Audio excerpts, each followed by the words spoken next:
प्रभु यीशु मसीह के प्रिय और मधुर नाम में आप सबों को जय मसीह की। Praise the lord. यीशु सहाय शालोम कहती हूँ। मैं परमेश्वर पिता का धन्यवाद देती हूँ कि हम लोग सब एक साथ मिल करके छोटे छोटे टॉपिक को हम लोग सीख रहे हैं।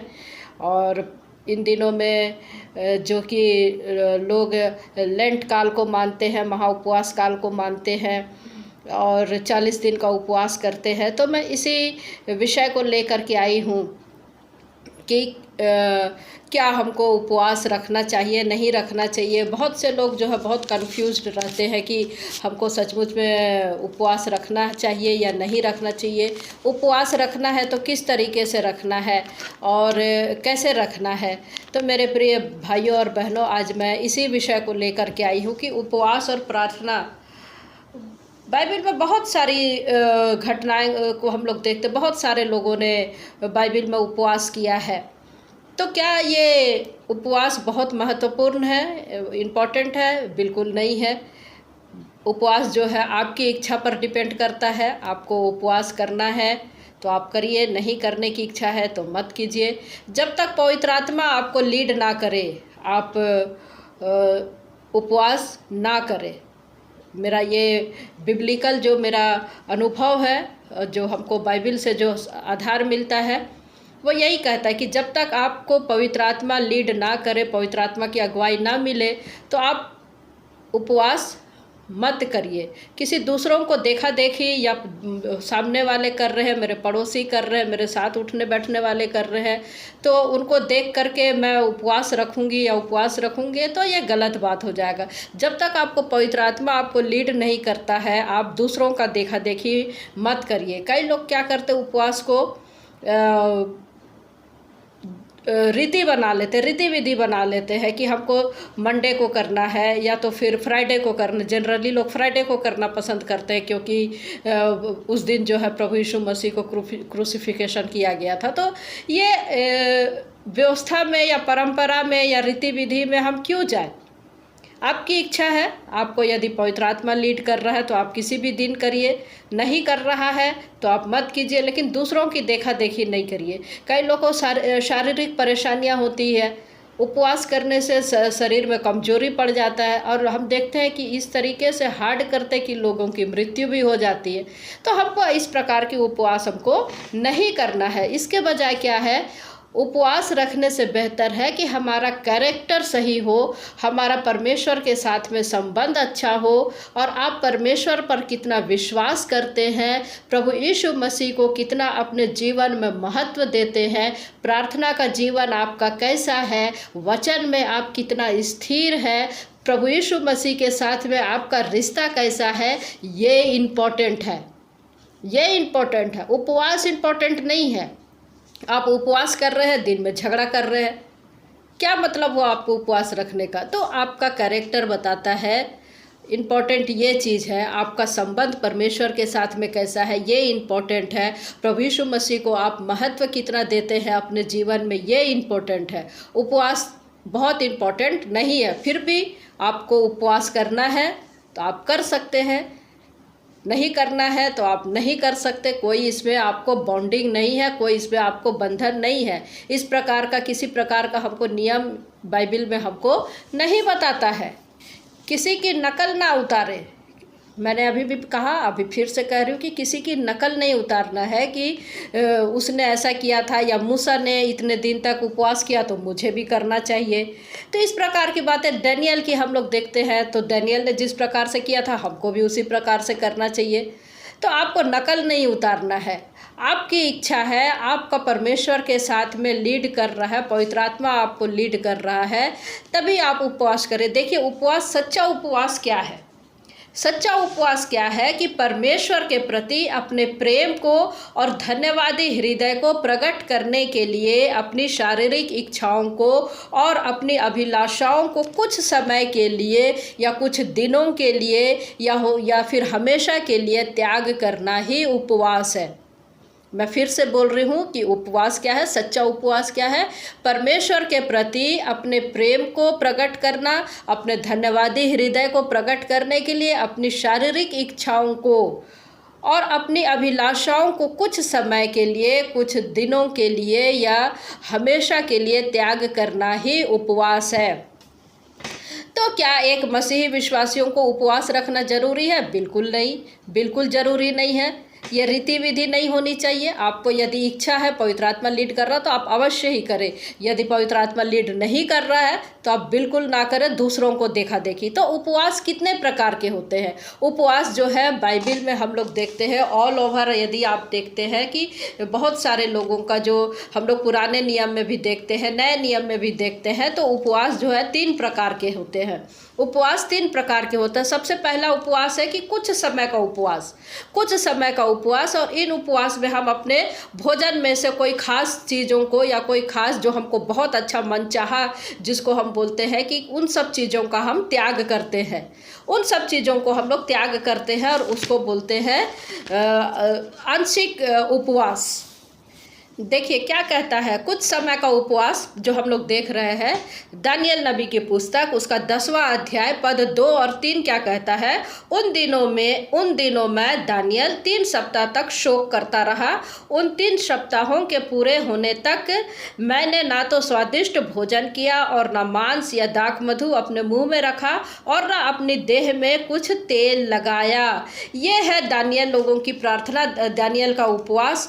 और हम लोग देखते हैं कि कुछ समय के लिए उसने 3 हफ्ते तक हम लोग क्या देख रहे हैं कि उसने ना तो स्वादिष्ट भोजन किया, ना मांस खाया, ना दाख मधु पिया, ना देह में तेल लगाया। देह में तेल लगाने का अर्थ ये है कि ये जो है पुराने समय में लोगों को खुद को जो है फ्रेश रखने के लिए सिर पे तेल मला जाता था या देह में तेल लगाया जाता था। जैसे आज हम लोग क्रीम पाउडर सब लगाते हैं, तो उसी चीज़ को यहाँ पर दानियल बता रहा है कि देह में कुछ तेल नहीं लगाना, अर्थात फ्रेश नहीं रहा।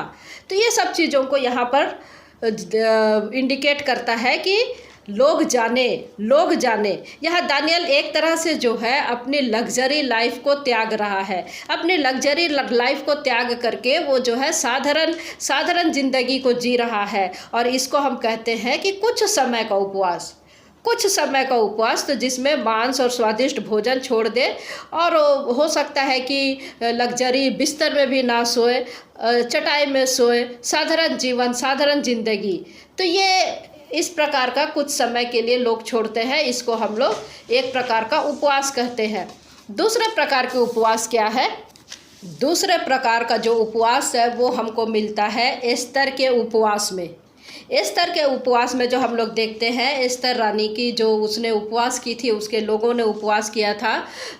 एस्तर की पुस्तक उसका 4वां अध्याय पद 15 और 16 क्या कहता है? देखिए, तब एस्तर ने मुर्दकै के पास यह कहला भेजा, तू जाकर शूशन के सब यहूदियों को इकट्ठा कर और तुम सब मिलकर मेरे निमित्त उपवास करो। 3 दिन रात ना तो कुछ खाओ और ना कुछ पियो। मैं भी अपनी सहेलियों सहित उसी रीति उपवास करूंगी और ऐसी ही दशा में मैं नियम के विरुद्ध राजा के पास भीतर जाऊंगी और यदि नष्ट हो गई तो हो गई। यहाँ पर हम एस्तर की जो देख रहे हैं और एस्तर की जो सहेलियाँ हैं, एस्तर के जो लोग हैं उस समय में जो उसके इजरायली लोग थे, वे लोगों को सबको ये कह रही है कि उपवास रखना है, ना तो हमको कुछ खाना है ना तो कुछ पीना है, अर्थात पूर्ण उपवास। और कितने दिन तक? 3 दिन तक।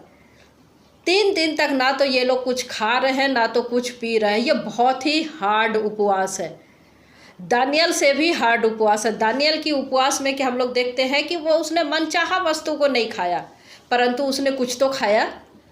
अच्छी चीज़ें भले ही नहीं खाया लेकिन उसका पेट तो भरा, पानी तो पिया उसने। लेकिन यहाँ पर हम लोग देखते हैं कि एस्तर और एस्तर के लोग एक बड़ा प्रोजेक्ट की ओर जा रहे हैं, एक बड़े बदलाव की ओर जा रहे हैं और उसके लिए उसने उपवास रखा, उसके लोगों ने उपवास रखा, सहेलियों ने उपवास रखा, ना तो खाया ना तो पिया। ये बहुत ही कठिन उपवास है, बहुत ही कठिन उपवास है।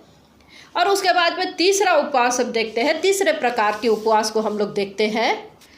तीसरे प्रकार के जो उपवास है वो पाया जाता है 1 कुरिन्थी 7वां अध्याय उसका 3रे पद से लेकर के 6वें पद तक यहाँ क्या कहता है? पति अपनी पत्नी का हक पूरा करे और वैसे ही पत्नी भी अपने पति का। पत्नी को अपनी देह पर अधिकार नहीं पर उसके पति का अधिकार है, वैसे ही पति को भी अपनी देह पर अधिकार नहीं परंतु पत्नी का है। तुम एक दूसरे से अलग ना रहो परंतु केवल कुछ समय तक आपस की सम्मति से। क्यों? इसलिए कि प्रार्थना के लिए अवकाश मिले और फिर एक साथ रहो। ऐसा ना हो कि तुम्हारे असंयम के कारण शैतान तुम्हें परखे। असंयम के कारण ये शारीरिक अभिलाषा है, ये आपको सेक्स की या शारीरिक संबंध से अवकाश का ये उपवास है। शारीरिक संबंध के अवकाश का उपवास है कि प्रार्थना और उपवास के समय में इस चीज़ से थोड़े समय के लिए आप दूर हो जाए, और ये भी एक प्रकार के उपवास की श्रेणी में आता है। तो हम लोग 3 प्रकार के उपवास को हम लोग देखते हैं। सबसे पहला उपवास की कुछ समय का उपवास है जिसको आंशिक उपवास कहते हैं। दूसरा जो है पूर्ण उपवास है जिसमें खाना पीना बिल्कुल नहीं है। और एक तीसरा उपवास ये है जिसमें शारीरिक संबंध से कुछ समय के लिए हम दूर हो करके पति पत्नी इस चीज़ से दूर हो करके परमेश्वर के नज़दीक में रहे। असंयमी से हम बचे रहे क्योंकि शैतान हमको परख सकता है। परंतु मैं जो यह कहता हूँ वह अनुमति है, ना कि आज्ञा, ना कि आज्ञा। तो हमको यहाँ पर देखते 3 चीज़ें हमको देख रहे हैं जिसके कारण जो है हम परमेश्वर को अपने धन्यवादी मन को प्रकट कर सकते हैं। परमेश्वर को हम अपना धन्यवादी मन प्रकट कर सकते हैं और अपना जो है संबंध मजबूत कर सकते हैं परमेश्वर के साथ में। और ये आदेश नहीं है मेरे प्रियो, ये आदेश नहीं है, ये आपकी इच्छा पर डिपेंड करता है कि आप उपवास रखते हैं या नहीं रखते हैं। इस प्रकार का हमारे पास में किसी प्रकार का बंधन नहीं है, किंतु मन की शुद्धता और चाल चलन को ही ऊपर रखा गया है। उपवास जरूरी नहीं है। धार्मिक कार्य जो कि शरीर के द्वारा किया जाता है उसके लिए मसीही विश्वासियों को कोई आदेश नहीं है, कोई आदेश नहीं है। तो मसीही विश्वासी किसी भी तरह से उपवास रखने के लिए बाध्य नहीं है, बंधन नहीं है। हम प्रेरितों के कार्य में देखते हैं कि वे लोग भी 13 अध्याय उसका 2 पद में हम लोग देखते हैं कि वे लोग प्रार्थना कर रहे हैं, उपवास किया करते थे, परमेश्वर के प्रति अपने प्रेम को, धन्यवादी मन को, आराधना को प्रकट कर रहे थे और किया करते थे। तो यहाँ किसी प्रकार का उन्होंने उपवास रखा ये हमको नहीं बताया गया है। किस प्रकार का उपवास इन्होंने यहाँ पर रखा हमको नहीं बताया गया है। 13वां अध्याय 2 वचन, जब वे उपवास सहित प्रभु की उपासना कर रहे थे तो पवित्र आत्मा ने कहा, मेरे लिए बरनबास और शाऊल को उस काम के लिए अलग करो जिसके लिए मैंने उन्हें बुलाया है। तब उन्होंने उपवास और प्रार्थना करके और उन पर हाथ रख के उन्हें विदा किया। तो यहाँ पर हमको बताया नहीं गया है कि किस प्रकार का उपवास उन लोगों ने किया। हम आगे और भी देखते हैं कि 14 अध्याय में हम लोग देखते हैं 23 पद में, प्रेरितों के कार्य 14 उसका 23 में हम लोग को क्या देखने को मिलता है, और उन्होंने हर एक कलीसिया में उनके लिए प्राचीन ठहराया और उपवास सहित प्रार्थना करके उन्हें प्रभु के हाथ सौंपा जिस पर उन्होंने विश्वास किया था। तो यह प्रार्थना और उपवास करना परमेश्वर के लिए उपासना ठहराती है। हम लोग देखते हैं कि प्रार्थना और उपवास जो है परमेश्वर के प्रति हमारा धन्यवादी प्रकट है, और लेकिन हमको बाध्य नहीं है कि हमको उपवास करना ही है। अपने आप को उपवास के जरिए हम परमेश्वर के नज़दीक आने का ये अच्छा उपाय है। लेकिन फिर भी यदि पवित्र आत्मा आपको अगुवाई नहीं करता है तो आप बेहतर है कि उपवास ना करें। उपवास और प्रार्थना जो है परमेश्वर से मसीही विश्वासी का संबंध और भी अधिक गहरा करता है, और भी अधिक गहरा करता है। हम लोग लूका रचित सुसमाचार में हम लोग देखते हैं 5वां अध्याय 5वां अध्याय 33 से लेके 35 तक हम लोग देखते हैं कि वहाँ पर चेले हैं। यीशु मसीह के चेले उपवास नहीं रखते थे, परंतु यूहन्ना के चेले और फरीसी लोग उपवास रखते थे। यीशु के चेले उपवास नहीं रखते थे। तो लोगों ने उनसे पूछा कि भाई यूहन्ना के चेले तो उपवास रखते हैं, फरीसी के चेले तो उपवास रखते हैं, और प्रभु यीशु मसीह के चेले तो खाते पीते रहते हैं, तो चेले उपवास नहीं रखते। तब यीशु मसीह ने क्या कहा? यीशु मसीह कहते हैं कि इनका दूल्हा इनके साथ है, इनका दूल्हा इनके साथ है, ये अभी खुशी में है और ये अभी शोक नहीं करेंगे, ये शोक नहीं कर रहे हैं। और जब ये इनका दूल्हा अलग किया जाएगा, अर्थात प्रभु यीशु मसीह इनके साथ नहीं होंगे, अर्थात प्रभु यीशु मसीह क्रूस पर चढ़ाए जाएंगे, जब ये शोक करेंगे उस दौरान प्रभु यीशु मसीह का पुनरुत्थान नहीं हो जाता। वे उस दौरान उस दौरान की बातें यहाँ पर प्रभु यीशु मसीह कह रहे हैं। तो एक प्रकार से प्रभु यीशु मसीह एक प्रकार से इशारा कर रहे हैं कि यदि तुम अपने जीवन में मुझे ग्रहण करना चाहते हो, पवित्र आत्मा के अधीन में रहो, पवित्र आत्मा के अधीन में रहो, प्रार्थना करो और उपवास करो। उपवास और प्रार्थना न केवल हम परमेश्वर को धन्यवाद प्रकट कर पाते हैं, प्रेम प्रकट कर पाते हैं, बल्कि हमारा जो रिश्ता है वो और भी अधिक मजबूत बना पाते हैं प्रभु यीशु मसीह के साथ में और पिता के साथ दृढ़ता और मजबूती के साथ में हम पवित्र आत्मा की सहभागिता में हम लोग रह पाते हैं और जो कि प्रभु यीशु मसीह ने हमें दी है। तो मेरे प्रिय भाइयों और बहनों, मसीही विश्वासियों पर ये जरूरी नहीं कि आप उपवास करें, लेकिन उपवास एक तरीका है, एक साधन है कि हम अपने रिश्ते को परमेश्वर के साथ में और भी अधिक मजबूत करें। तो क्या खाना पीना त्याग देने से ही सच्चा उपवास होता है? अब लोग ये प्रश्न करेंगे कि खाना पीना ही त्याग देने से सच्चा उपवास होता है, क्या ये सच्चा उपवास है? सांसारिक अभिलाषाएं, संसारिक इच्छाओं को त्यागना भी तो एक उपवास है। तो क्या इससे यही हमारी धार्मिकता सिद्ध होती है? यहीं पर हमारी धार्मिकता सिद्ध होती है? बड़ी ध्यान से सुनिएगा, बड़ी ध्यान से सुनिएगा कि क्या खाना पीना ही सच्चा उपवास है, खाना पीना त्यागना ही सच्चा उपवास है, या फिर हम सांसारिक अभिलाषाओं को त्यागना ही सच्चा उपवास है? क्या इससे हमारी धार्मिकता सिद्ध होती है? तो मेरे प्रिय, नहीं होती है, नहीं होती। ये चीज़ें तो हमको तब करनी है जब हम पूर्ण रूप से नई सृष्टि बन जाते हैं, हमारा चाल चलन, हमारा चरित्र प्रभु यीशु मसीह की परछाई हो जाता है, हम नई सृष्टि तो बन जाते हैं। हमारे लिए ये जरूरी है कि हम आत्मिक रूप से उपवास करें, आत्मिक रूप से उपवास करें, और यही सच्चा उपवास है, यही सच्चा उपवास है जब हम आत्मिक रूप से उपवास करते हैं। देखिए यशायाह नबी में हम लोगों को कितना अच्छा वर्णन मिलता है। यहाँ पर वचन हमको 58 में हम लोग को मिलता है, 4 पद से लेकर के 10वें पद तक। क्या कहता है? सुनो रे, तुम्हारे उपवास का फल यह होता है कि तुम आपस में लड़ते और झगड़ते और दुष्टता से घूंसे मारते हो। जैसा उपवास तुम आजकल रखते हो, उससे तुम्हारी प्रार्थना ऊपर नहीं सुनाई देगी। जिस उपवास से मैं प्रसन्न होता हूँ, अर्थात जिसमें मनुष्य स्वयं को दीन करे, क्या तुम इस प्रकार करते हो? क्या सिर को झाऊ के समान झुकाना और अपने नीचे टाट बिछाना और राख फैलाना ही को तुम उपवास और यहोवा को प्रसन्न करने का दिन कहते हो? जिस उपवास से मैं प्रसन्न होता हूँ, वह क्या यह नहीं कि अन्याय से बनाए हुए दासों और अंधेर सहने वालों का जुआ तोड़कर उनको छुड़ा लेना और सब जुओं को टुकड़े टुकड़े कर देना? क्या वह यह नहीं कि अपनी रोटी भूखों को बांट देना, अनाथ और मारे मारे फिरे हुओं को अपने घर ले आना, किसी को नंगा देखकर वस्त्र पहनाना और अपने जाति भाइयों से अपने को ना छिपाना? तब तेरा प्रकाश पाँव फटने के समान चमकेगा और तू शीघ्र चंगा हो जाएगा। तेरा धर्म तेरे आगे आगे चलेगा, यहोवा का तेज तेरे पीछे रक्षा करते चलेगा। तब तू पुकारेगा और यहोवा उत्तर देगा, तू दुहाई देगा और वह कहेगा, मैं यहाँ हूँ। यदि तू अंधेर करना और उंगली उठाना और दुष्ट बातें बोलना छोड़ दे, उदारता से भूखे की सहायता करे और दीन दुखियों को संतुष्ट करे, तब अंधियारे में तेरा प्रकाश चमकेगा और तेरा घोर अंधकार दोपहर का सा उजियाला हो जाएगा।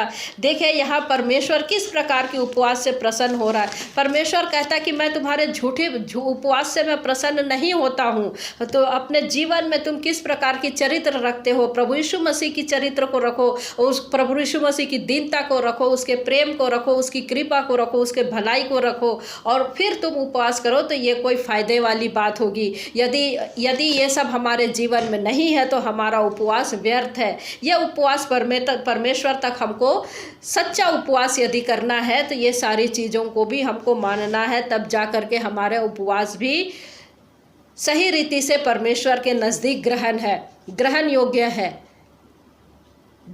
है मेरे प्रियो। तो उपवास से तो अच्छा है कि हम ज़्यादा से ज़्यादा दीन दुखियों की सेवा करें, भूखों की सेवा करें, उनकी सहायता करें। हम लोग मत्ती रचित सुसमाचार 25 अध्याय उसका 31 से लेकर 46 तक भी हम लोग यही देखते हैं कि प्रभु यीशु मसीह कैसे बाईं ओर और दाहिनी ओर किसको रखा है। आप इसको आप पढ़ लीजिए। तो हमारा जीवन जो है पूरी तरीके से भलाई वाला होना चाहिए। यदि आप किसी ज़रूरतमंद को उसकी समय पर उसकी सहायता नहीं कर रहे हैं, उसकी कमी घटी में आप पूरा नहीं कर रहे हैं, तो फिर आपको उपवास रखने से क्या मतलब होता है। तो आपको ये हमको और आपको ज़रूरी है कि ये सारी चीज़ों को भी हमको देखना है, और इससे परमेश्वर प्रसन्न होता। हमारे झूठे आडंबरों से परमेश्वर प्रसन्न नहीं होता है। इसका मतलब ये है कि क्या हम उपवास ना करें? बिल्कुल नहीं मेरे प्रियो, उपवास आपको अवश्य ही करना है। यदि पवित्र आत्मा आपको लीड कर रहा है, आप अवश्य ही उपवास रखें, क्योंकि उपवास जो है आपको परमेश्वर के करीब लाता है, आपका संबंध जो है प्रभु में और भी गहरा करता है। और इस समय में हमको अपने आप को जांचने की भी ज़रूरत है कि मैं किसी आडंबर में तो नहीं हूँ। और देखिए, जब हम उपवास में रखते तो हमको 3 चीज़ें अवश्य रूप से करना है। हमको वचन में लीन रहना है, प्रार्थना में हमको लीन रहना, परमेश्वर के साथ में संगति में हमको आगे बढ़ना है। क्योंकि जब हम लोग देखते हैं कि प्रभु यीशु मसीह ने जो उपवास रखा था, हालांकि उस उपवास में और इसमें समय का बहुत गैप है, लेकिन प्रभु यीशु मसीह के उपवास से हम लोग क्या सीखते हैं। देखिए, उपवास और प्रार्थना के साथ में हम जब परमेश्वर के नज़दीक में रहते हैं तो ये हमारी सेवकाई और भी अच्छे से प्रभु में आगे होता है। उपवास आपकी सेवकाई को प्रकट करता है। उपवास, जैसे प्रभु यीशु मसीह उपवास करके अपनी सेवकाई को आरंभ किए, हमारा भी सेवकाई आरंभ हो सकता है। उपवास करके हम और आप जो है परमेश्वर के प्रति अपनी सेवा को पूरा करने के लिए हम तैयार हो पाते हैं। जब हम उपवास करते हैं तब अपनी शरीर की इच्छाओं को आत्मिक रूप से हम दबाते हैं, या फिर यूँ कहें कि जब आप उपवास करते तब आप शरीर की अभिलाषाओं पर हावी होना शुरू हो जाते हैं। चाहे वो क्रोध हो, चाहे वो ईर्ष्या हो, चाहे वो लालच हो, XYZ किसी भी प्रकार की अभिलाषाएं क्यों ना हो, उसको हम लोग अपने आत्मिक जीवन के द्वारा हम शरीर पर हावी होने की हो पाते हैं। और जब हम उपवास करते हैं तब हम वचन के लिए, या फिर ये कहें कि जब हम उपवास रहते हैं, वचन के नज़दीक में रहते हैं, तो परमेश्वर का वचन हमारे लिए जीवित होने लग जाता है, हमसे वो बातचीत करने लग जाता है। यदि आप वचन पढ़ने में रुचि नहीं रखते हैं तो ऐसे समय में पवित्र आत्मा आपकी अगुवाई करता है कि आप जो है, आपका संबंध और परमेश्वर आपसे क्या कह रहा है, व्यक्तिगत जो है आप समझने पाते हैं।